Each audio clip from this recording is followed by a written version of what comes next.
Okay, sa mainit na issue ay ating pag-usapan.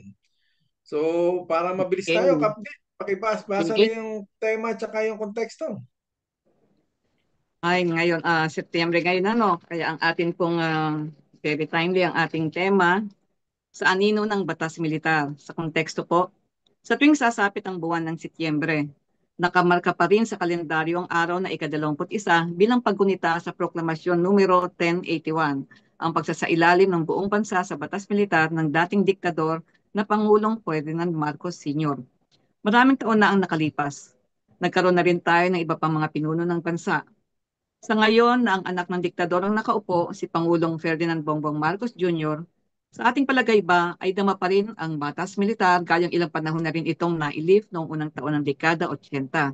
Sa mga kasalukuyang sitwasyon sa ating lipunan, dama pa rin natin ang represyon kagaya ng panahong niyon. Patuloy pa rin ang mga patagong operasyong militar na nanggigipit sa sambayanan lalo na sa mga tumutiliksa sa mga maling gawin ng gobyerno. Kung susumahin ay andyan pa talaga ang anino ng pasistang batas at hindi pa rin naman nabigyan ng katarungan ang mga naging biktima at hindi pa rin nakaahon sa hirap at takot ang mga buhay na saksi at maging ang kanilang mga pamilya. Kaya patuloy pa rin tayo sa pagkondena sa patuloy na pasismo na dulot pa rin ng anino ng batas militar. Ay nako, Kapega, Okay, ilang so taon yun ka po ba ang noon nung i-proclaim ang batas militar? 1972, 7 taon. Yung Pitong taon. taon Ako ako noon. grade Pero 2. nung Siguro nagbinata ako ako noon, mag-8 years old ako. pero naranasan ko na rin yung panahon ni Marcos dahil nag-activista Oo. ako Oo, 1982 inabot natin yun talaga. Marcos era pa rin yun. Saka Hanggang high school na ako noon 1986. nung ilit eh. Mm, Ikaw nine, siguro uh, graduating ka Nilip ba? ang martial law January 1980. 17. No? 81? Paalala lang natin, 81. 1981. 81 ba o 81. 80? 81, oo. 81. Kasi kaya, 81. kaya nilip ni Marcos Sr. yung martial law noon dahil that time darating yung bagong Pope that time, si Pope John Paul II. No, kaya nilip niya yun. Kumbaga parang awkward naman na darating yung isang Santo Padre nasa ilalim Mm. ng batas militar. Kaya napilitan si Marcos Sr. na i-lift yung martial law that time. So Although anyway, andun pa rin ano, ha? inilift Hmm? niya pero patuloy pa rin. Oo, yung repression, Mm. Yung repression talaga. pagdurusa, andun pa rin. Talagang yung pasismo ng Estado hindi pa rin Oo. nawawala hanggang ngayon.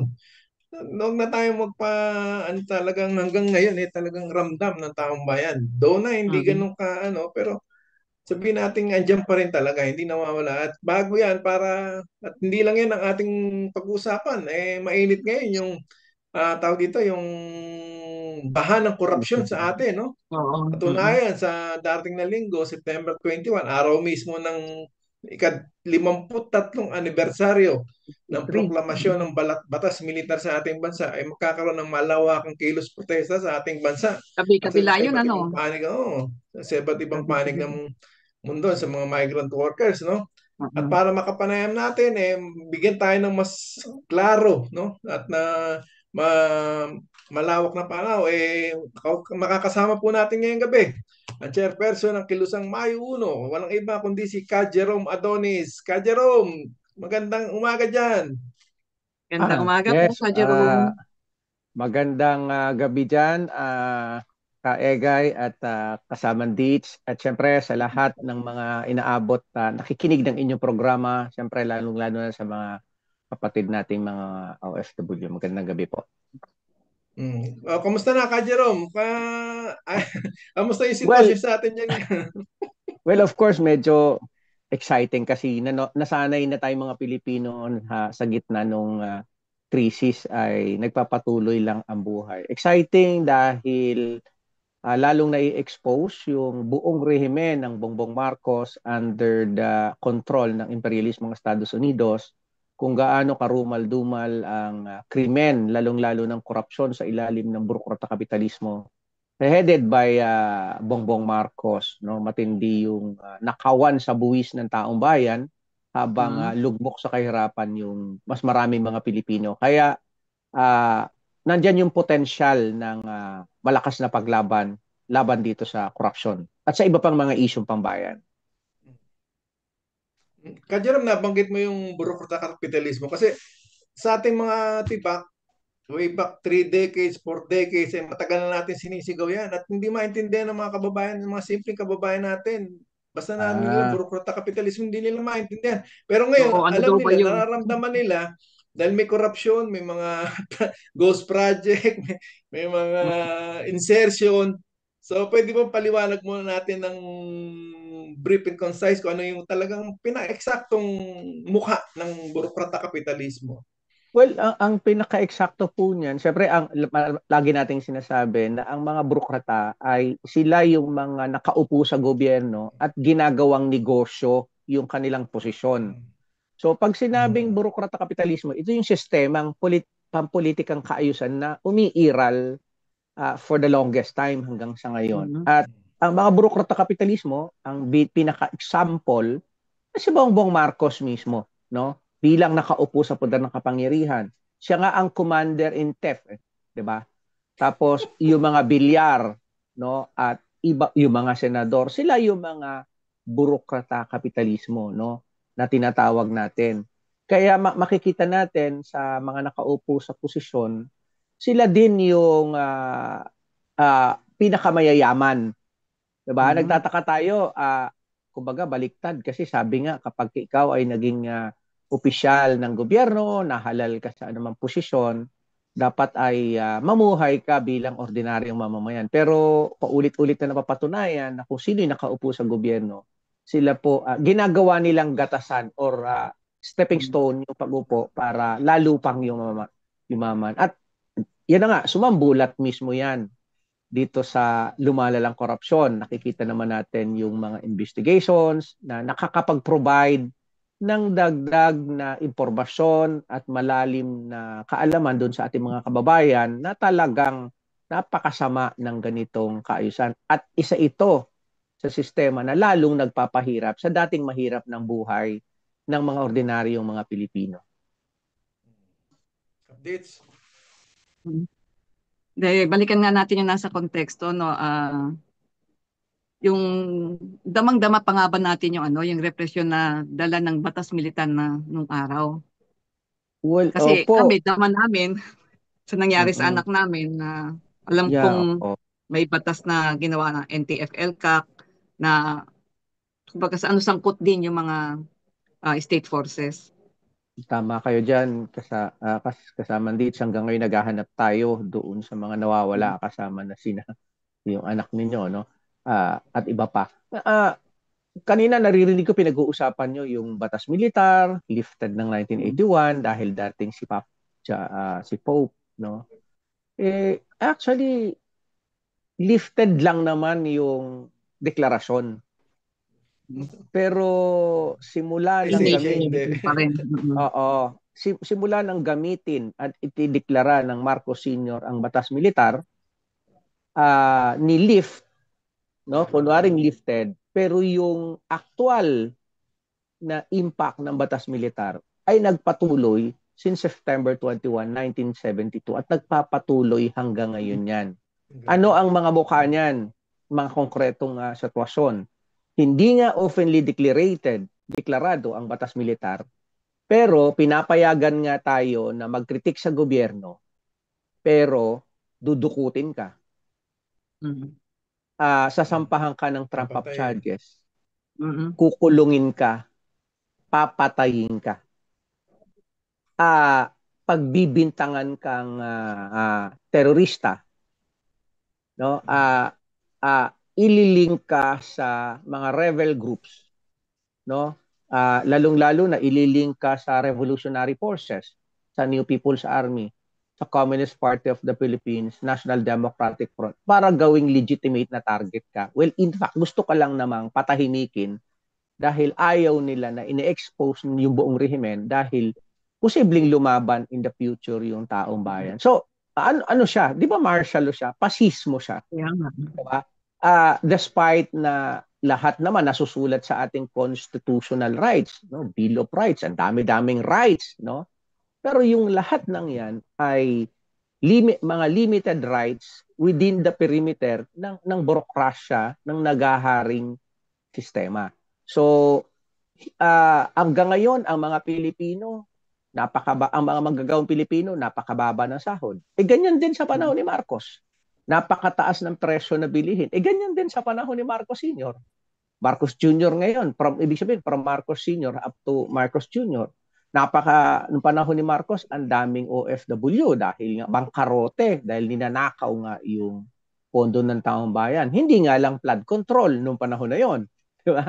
So ganyan din yung sitwasyon natin sa yung utang sa panahon ni Marcos Sr. lumobo.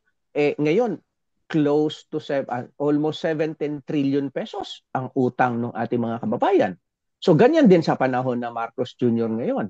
Diba? Kaya kung ibig sabihin, kung pinag-uusapan natin, nawala ba yung epekto ng martial law dahil wala ng open declaration, hindi na declared ang martial law? Hindi. Nagpapatuloy ang martial law. At in every regime na kontrolado ng mga burokrata kapitalismo, Panginoong may lupa, andyan yung control ng Estados Unidos, in every regime ay isang fascist regimes against the ordinary people, ordinary workers. So yan po ang totoong karanasan ngayon. Kaya kung inaalala man natin taon-taon ang deklarasyon ng batas militar, ay hindi lang ito simpleng pag-alala, kung hindi ito ay mukha ng malalaking protesta at challenge sa bayan ng Pilipino na patuloy talagang lumaban hanggang magbago ang sistema ng lipunang Pilipino in favor talaga sa taong bayan. So yun yung long struggle na isinasagawa natin sa kasalukuyan. Jerome, siguro bago tayo dumako sa ibang mga may init na issue ngayon, medyo bigyan lang natin ng konting din yung ikaw bilang leader manggagawa, no? Ano ba yung ikawing natin yung problema sa burokrata kapitalismo, kung paano siya nagagamit ng sistemang ito para supilin yung mga karapatan at kabuhayan ng mga manggagawa? Okay. Kanina po narinig ko yung binabasa ni kasama Ditch yung mga balita, yung Italian government nagbibigay ng bonus. Sa Pilipinas, nagbibigay din ng bonus. Hindi nga lang sa ordinaryong mamamayan, kung hindi sa mga malalaking nakaupo sa kapangyarihan. Anyway, simple lang naman yung link ng burokrata kapitalismo, anong impact sa mga manggagawa. Una, pagpapanatili ng buong sistema na mababa ang sahod, contractual ang mga manggagawa, suppress yung aming constitutional and labor rights sa pagtatayo ng union. So lahat yan, mababa na ang sahod mo, ang taas ng presyo na bilihin, kukuha pa ng buwis yung mga burokrata sa pamamagitan ng people's tax. So walang ligtas dyan, hindi lang yan manggagawa kung hindi ang buong uring anak pawis. Kasi dalawang klase ang taxation, yung withholding tax na direktang binabawa sa sahod mo, at saka IVAT, expanded value add tax na indirect na pinapatong doon sa consumer goods, no? So double blade po, sir, kasamang egay, parang lagaring hapon, kabig ng pagtulak at paatras, no? Ngayon, walang ligtas. Ano ang ibig sabihin? Tama naman na every government ay kukolekta ng tax para makapag-perform siya sa taong bayan. Supposedly, ang objective kaya ka kumukuha ng tax para ipunin yung buwis ng taong bayan para ibalik sa taong bayan sa pamamagitan ng paglalaan sa mga public services na easy to access para sa lahat. Ang mga burokrata kapitalista, hindi. Kukunan ka ng tax, pero diretso yan sa bulsa nila.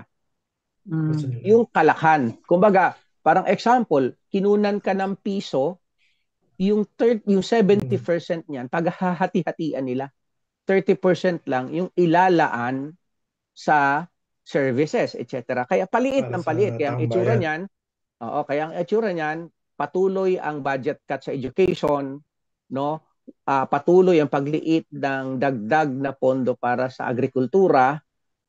Wala talagang plano ng national industrialization sa ating bansa. Kaya kung wala kang plano ng industrialization sa ating bansa, wala kang sariling industriya, lumalaki yung populasyon mo, dumadagdag yung new labor force dahil wala kang capacity para bigyan ng trabaho yan. Ang direksyon yan, mag-a-abroad.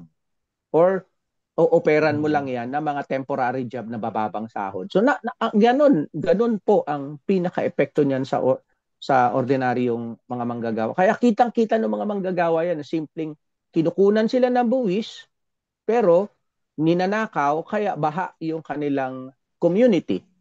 Kaya pag bumaha, hindi siya makakapasok, no work, no pay, gutom siya, mangungutang na naman. So, yung hindi ho mahirap ipaliwanag yung burokrata kapitalista sa mga kababayan kasi araw-araw nilang nararamdaman yan yung paghihirap namin dito sa usapin ng means of transportation, no? Uh, hindi siya madaling hindi siya mahirap ipaliwanag. Napakadaling ipaliwanag sa kanila na ang epekto niyan ay ang yung mga nangyayari sa atin, ang isang mukha niyan ay yung katangian ng burokrata kapitalista sa ating bansa at affected ang buong mamamayang Pilipinas. Naisip ko tuloy parang isang sample dito, Ka Jerome, yung maglalaan ng pondo o budget ang gobyerno para sa isang infrastructure project. So, pupunta ngayon ayan, katulad ng nangyayari ngayon, hanggang sa nagkakahati-hati na sila sa mga porsyento, ang matitira, maliit na budget na lang para sa isang project. Ang mangyayari pa, dahil maliit na yung project, hindi nila magagawa, nagiging isang multo, post-project na. So sa halip na makinabang ang mga tao doon sa project na yon, napupunta sa bulsa ng mga gandid na na yan. Mga yes, tama po investor. kayo kasamang Ditch. Pero sa kanila nakaprogram yan eh. Kumbaga, itong proyekto na to, paghahati-hatian natin, lang natin, ibababa na lang, ipamamahalin yung prices ng mga gamit para lang ma-meet yung target na amount, kung magkano ang allotted amount. Iba pa talaga yung intentional na ghost project. Yun ang napakasama talaga, no, na talagang pinagpaplano-plano. At yan, ngayon po ay heavily exposed sa ating mga kababayan. Alam nyo, itong issue ng matinding pagbaha sa atin, ang kritik nga namin dyan, no, ang kritik natin dyan. Una, ipagpalagay na natin truly, no, religiously na ipagawa ng mga flood control yung totoong budget. Titigil ba yung baha sa Pilipinas? Hindi po. Bakit? Kahit magpagawa ka ng napakaraming mga flood control, hanggat patuloy na ginagahasa ng mga foreign mining corporation yung ating kabundukan, yung ating mga mining, wala pong mangyayari. Magpapatuloy ang baha sa Pilipinas. Actually, yun nga ang masama. Kasi nga, may baha na nagagamit pang panakip para mag-source ng corruption sa ating bansa. So yun talaga yung katangian. No? Naalala ko tuloy yung exposure ni former Kong Nery Colmenares na meron silang studies na sa isang probinsya na wala naman tulay para lang makapag ng proyekto, no? Yung wala naman palang ilog, ginawa ng tulay. Ginawa ng tulay. So ibig sabihin ganun karumal-dumal talaga ang mga walang hiya talaga ng mga so, balik po ulit tayo sa mga sabihin nating mga galagal na may pa rin nung batas militar. Di po ba isang mukha din ito yung Anti-Terrorism Act of 2022 o yung tinatawag nating Anti-Terror Law? Yes po. Masyadong nagiging biktima yung ating linya, yung mga aktivista, yung mga lumalaban, yung mga pumupuna sa gobyerno. Paki-expound nga po itong Anti-Terror Law na to. Bakit sa atin? Well, bakit oo. Actually, yan patraidor pong inilusot yan sa panahon ng rehimeng US Duterte, ng Duterte regime. That was 2020. Yung approval ng anti-terror law.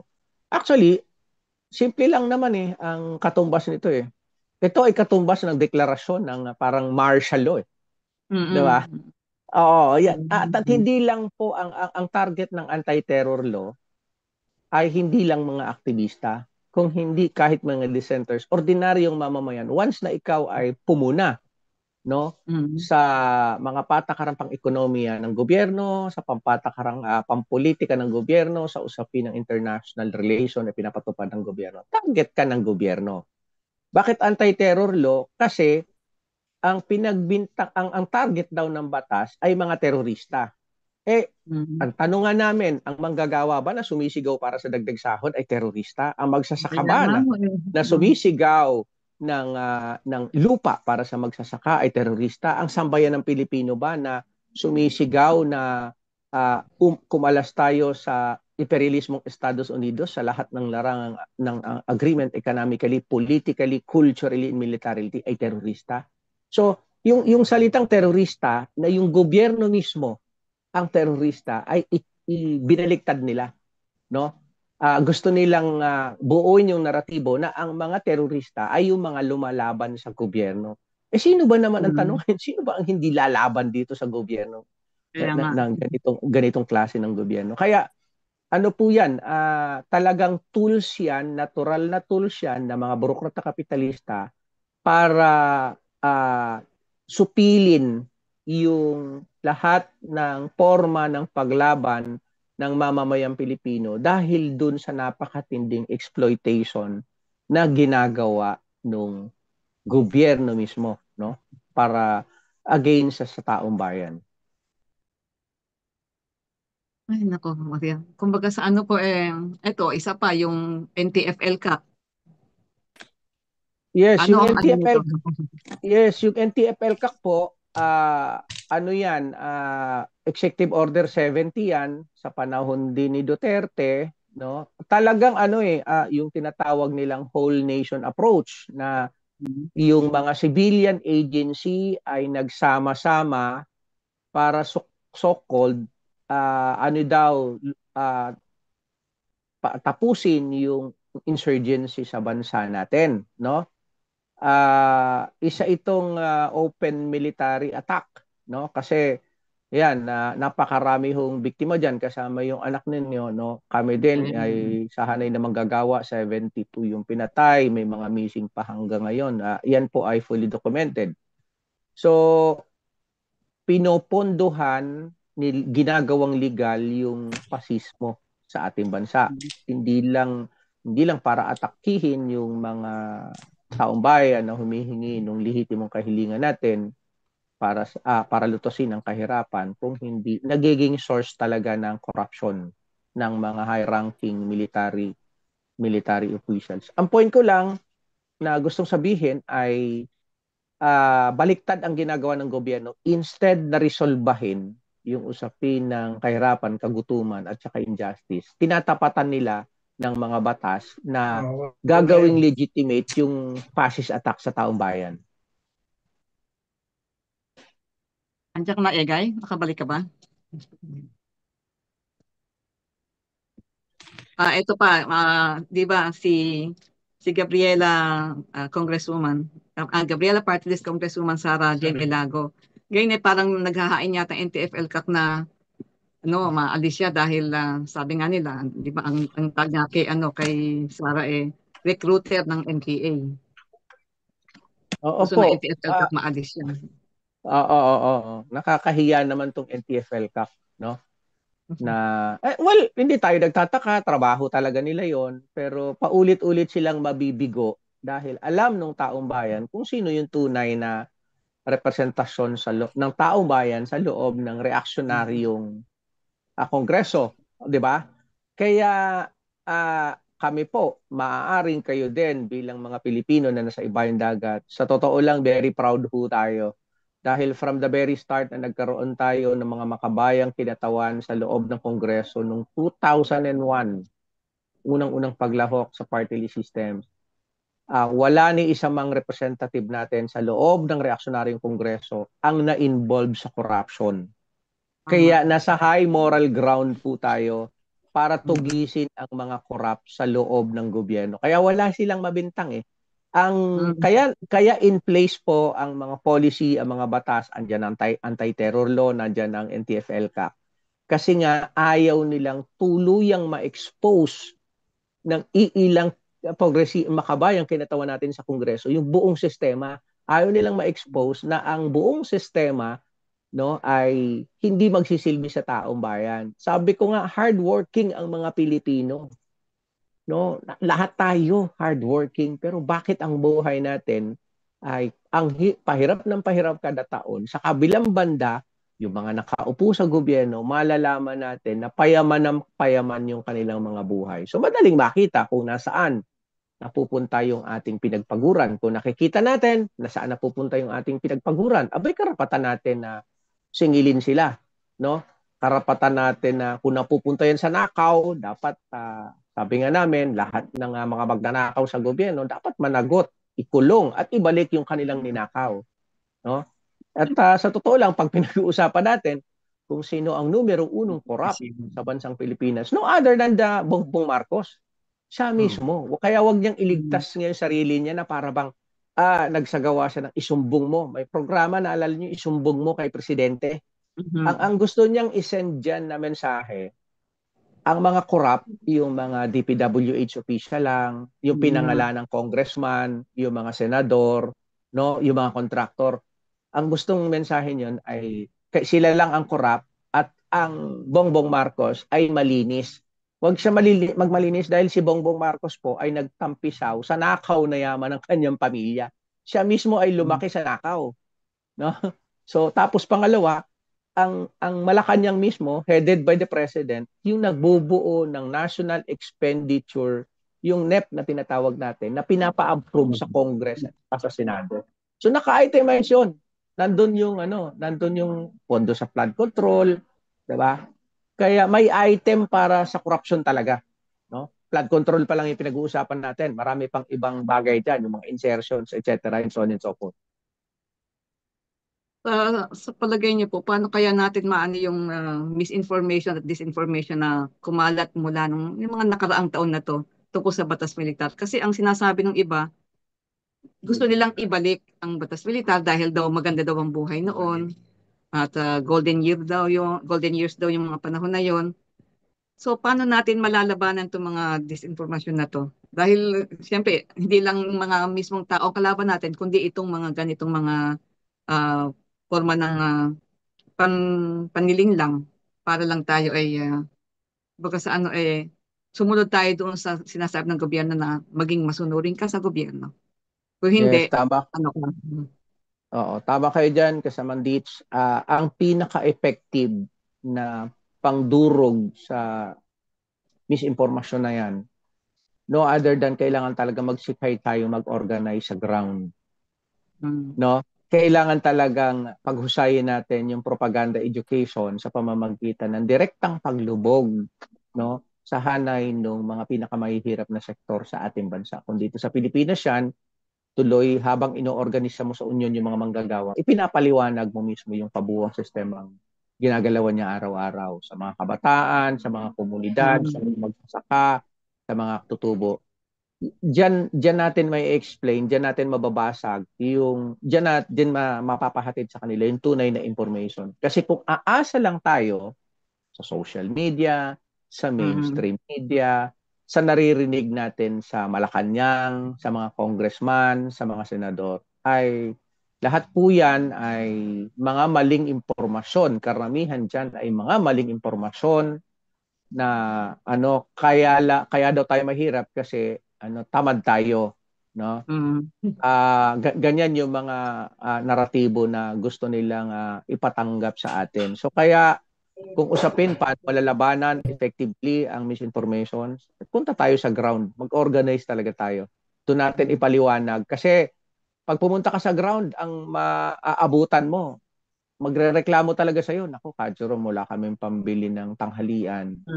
Naku, Ka Jerome, mapuputulan na kami ng kuryente. Naku, Ka Jerome, mapuputulan kami ng tubig.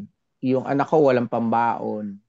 Yung ganun. So lahat yon makokonek mo agad, mabilis mong mapapaliwanag bakit ganun ang buhay nila araw-araw. So, madudurog na kagad doon yung naratibo na may malasakit sa kanila yung gobyerno, gusto ng gobyerno, gumanda yung buhay nila, pero bakit ganun yung araw-araw na konkretong buhay nila? So madali nilang pakita yun kung tayo ay nasa ground at nagpapaliwanag ng kalagayan talaga. Hindi, best example dyan yung mga kabataan ngayon eh. Hindi sila nabuhay ng panahon ng batas militar. Pero ba't nauunawaan nila? Ibig sabihin, dahil sa patuloy na pag-aaral. Patuloy Tama po. na nakikita nila yung tunay na kalagayan ng lipunan. Isang example nga dyan yung mga kabataan ng Bulacan. Dahil kitang-kita nila yung naganap na korupsyon sa amin, taga Bulacan ako, Malolos. Nandun sila, tumaharap sila sa DPWH, ano yun? Ano yung First District, yun. Nandun sila, nagmamarcha, nagpo-protesta. Pero sana nga makita yun nung mga may edad na katulad na namin, ng iba na nabuhay ng panahon ng batas militar pero napako na yung isip nila na ang ganda-ganda ng panahon ng araw. Ayun. Mm-mm. Kaya Tama. talagang yung mga kabataan, iyan ang Jerome, ating ano. may tatanong ako ka, Jerome. Kasi, Sige po.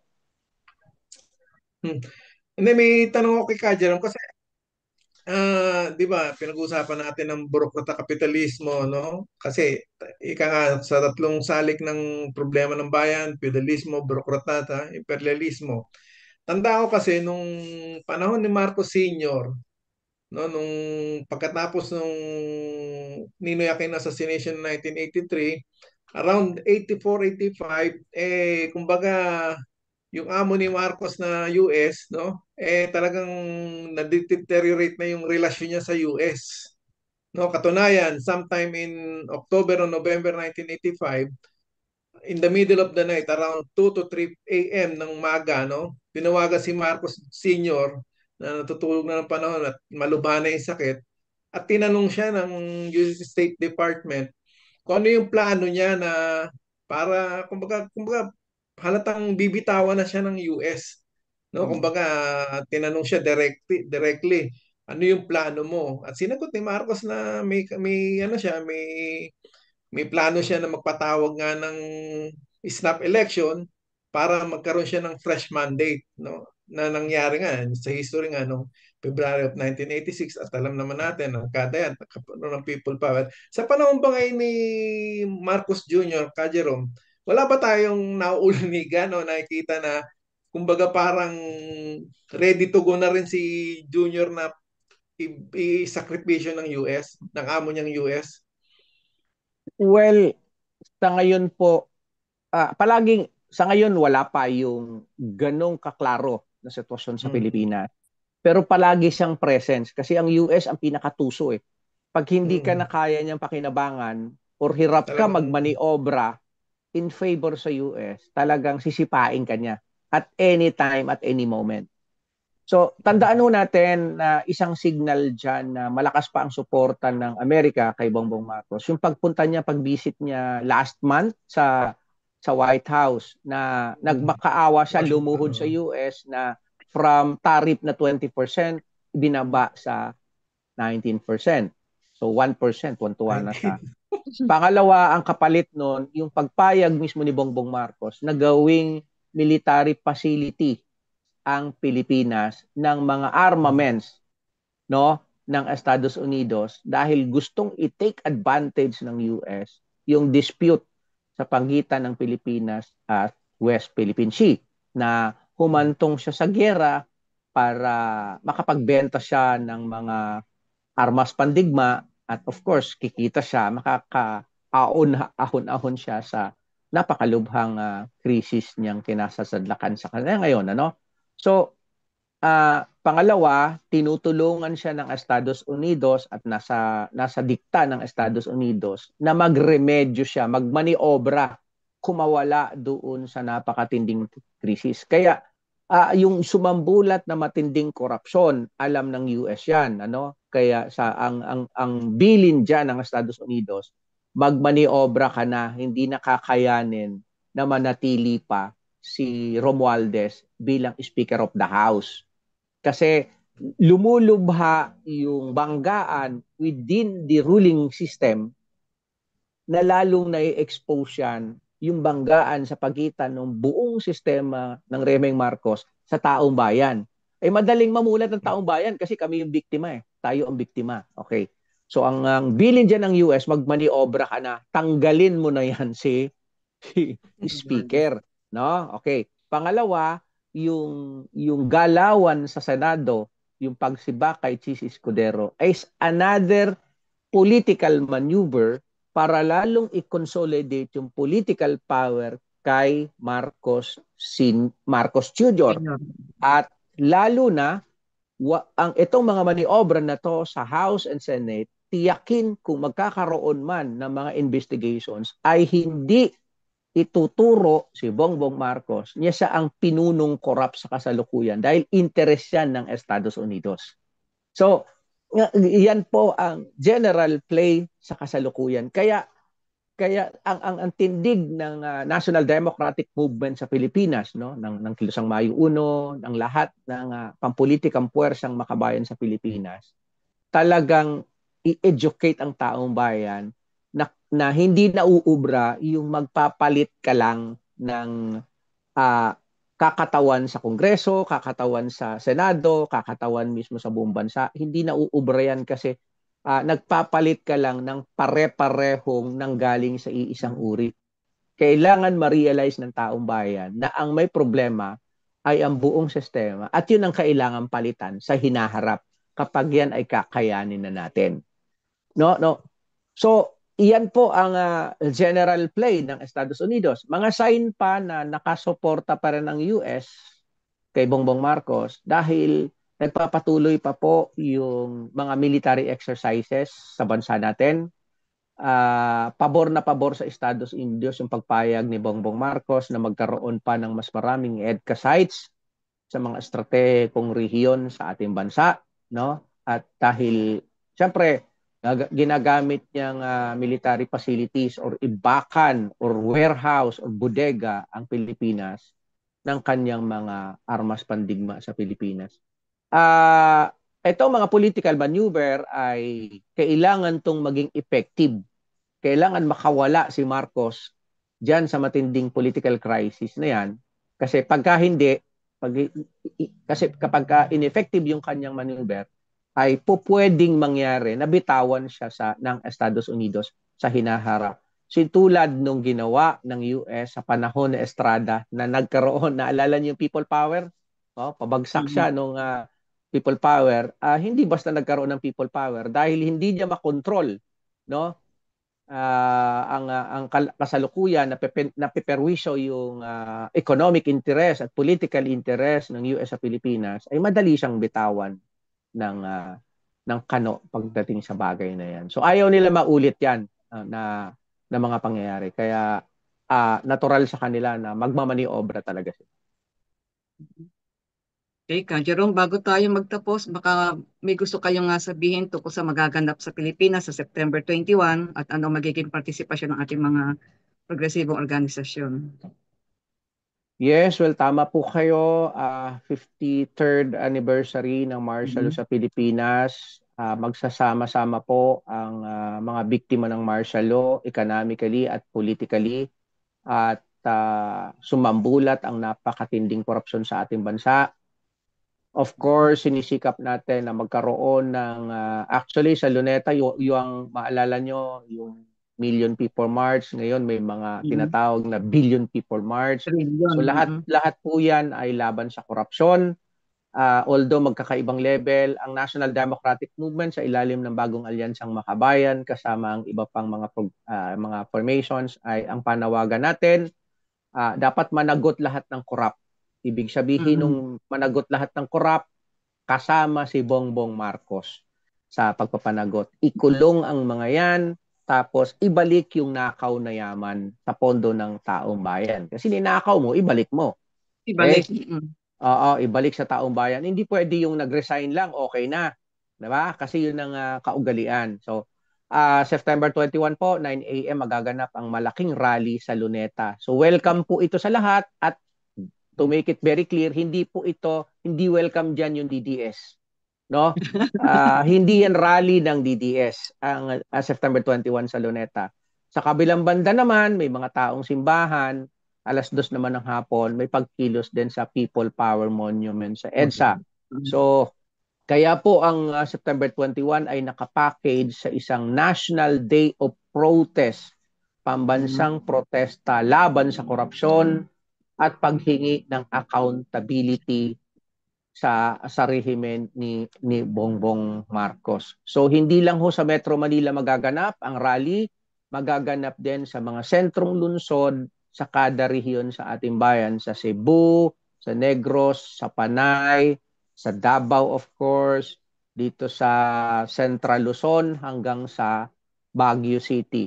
So, ito po yung ano at hindi natin titigilan ang Bongbong Marcos hangga't hindi po sila nananagot, no? Yan po ang magiging pangkalahatang latag ng pagkilos sa Metro Manila. At alam ho namin, nag-iisip din yung ilang mga kababayan natin diyan sa abroad, no? Yung mga Meron din po bayan kami. chapters, yung mga migrante, kasi Mhm. kahit po nandiyan kayo sa abroad, ay biktima kayo ng korupsyon dahil yung value nung ipinapadala ninyong pinaghirapan nyo dyan na pera para sa pamilya ninyo ay patuloy yung pagliit dahil malaking part din yan ay nauuwi sa matinding korupsyon. Kaya biktima ho ang mga Pilipino na nandito sa Pilipinas, biktima ng korupsyon ang mga OFW natin na nandyan sa ibayong dagat kasama kayo. Kaya marapat lamang po na i-welcome natin ang lahat ng sentimiento, bigkisin natin ang ating taong bayan at ituro natin ang totoong may kasalanan. Kaya ang ano namin po sa Sunday ay bahain, no? Bahain ng protesta ang gobyerno ni Bongbong Marcos at panagutin ang lahat ng sangkot sa korupsyon. Kasama si Bongbong Marcos from down to top yung Pwedeng mawala. ating hindi pwedeng hindi po pwede talaga Pero ang sabi niyo gusto lang. di ba, Oo. kundi nga lang daw siya presidente, sasama din daw siya. Isang kalokohan po 'yan, ano. Dahil ang protesta po ay ang nagpoprotesta ay biktima. Kahit hindi siya presidente, hindi ho siya naging biktima ng korupsyon dahil sila po ang pamilya na ang nang bibiktima. Kaya magkaiba po 'yon, Oo, ang protesta ay protest laban sa korupsyon, hindi naman siya kasama doon, hindi naman siya biktima ng korupsyon at sila ang nambibiktima. Kaya isang malaking kalokohan. Kaya iyan ho yung mabilis natin dapat tinitipportat, no? Kasi pag hindi agad natin nasagot yan, akala ng taong bayan ay truly na si Bongbong Marcos ay anti-corrupt president. Diba? Which is, ang sabi nga namin, siya ang pinunong corrupt sa present situations natin sa bansa.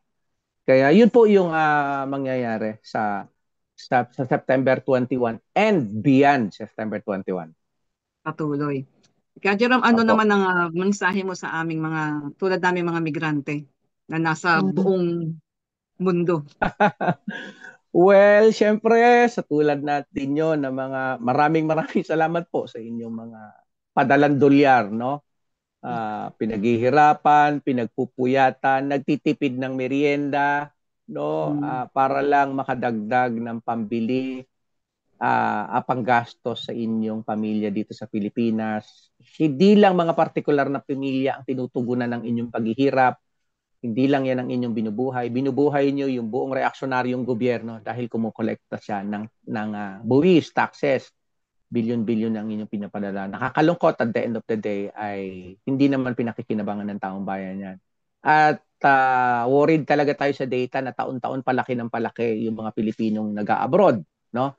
Isa siyang validasyon ng napakalalang economic crisis sa bansa kasi walang kakayanang mag-absorb ng mga labor force sa bansa. So, kaya again, nananawagan kami sa lahat ng mga Pilipino na sa ibayong dagat. Huwag po tayong manahimik. Bakialam po tayo. Huwag po tayong magpaka-diehard sa ilang pamilya na nasa politika, no? Sana basagin natin yung kamalayang masyado tayong nag-idolize, no? Lalo na sa Duterte, no? Tandaan ho natin na lahat tayo ay naging biktima at patuloy na nagiging biktima. Wala hong ibang makakapigil, no? Wala hong ibang makakapigil sa korupsyon, walang ibang makakapagpahinto sa pasismo, walang ibang makakapagbago ng bulok na sistema na kaayusan na kinakatawan ni Bongbong Marcos at posible sa susunod pang rehimen kung hindi ang pagkilos at sama-samang lakas at boses ng taong bayan. Tayong mga Pilipino na 99% ay biktima ng karumal-dumal na kaapihan, kagutuman at kawalang trabaho ang naghahanap ng hustisya sa matagal na panahon hanggang sa hinaharap. So hindi ho dapat tayo tumigil. Kung gusto natin pamanahan ng mabuting kinabukasan yung ating pamilya, tama lang yan, magtrabaho tayo, pero makilahok tayo sa panlipunang pagbabago para in the future, huwag nilang danasin yung dinanas natin na napakatinding problema sa ating bayan. Yun po ang pinakamabuting pamana natin bilang mga magulang sa mga next generation na mga Pilipino. Maraming salamat ka, Jerome. Si Kap Egay po medyo nawala dahil nagka-problema daw sa internet wifi niya. Kaya nagpapasalamat din siya sa inyo. Pasensya na daw po. Kaya sabi nga po, kung tayo po ay magsasawalang kibo, parang ginugusto na rin natin yung nangyayari. Kaya dapat hindi sapat yung pagiging mulat lang eh. Dapat kumikilos na rin tayo at lumalaban. Kaya maraming salamat po uli at sa susunod, Kap Jerome, alam kong magiging bisita namin kayo ulit dahil talagang hindi tumitigil ang mga issue dito sa ating lipunan. Pabago-bago, isang araw, iba na naman ang issue, natatabunan ng iba, pero dapat laging hahalukayin yon at aaralin. Opo, tama po kayo. Maraming salamat po Salamat sa po lahat ulit. ng mga kababayan natin, OFW. Mabuhay po ang ugnayan sa Himpapawid. Kayo po ay napakalaki ng bahagi para maghatid ng totoong impormasyon sa ating mga kababayan. At syempre, hindi lang naghahatid, nag-educate din po kayo ng tunay na kalagayan na dapat gawin natin.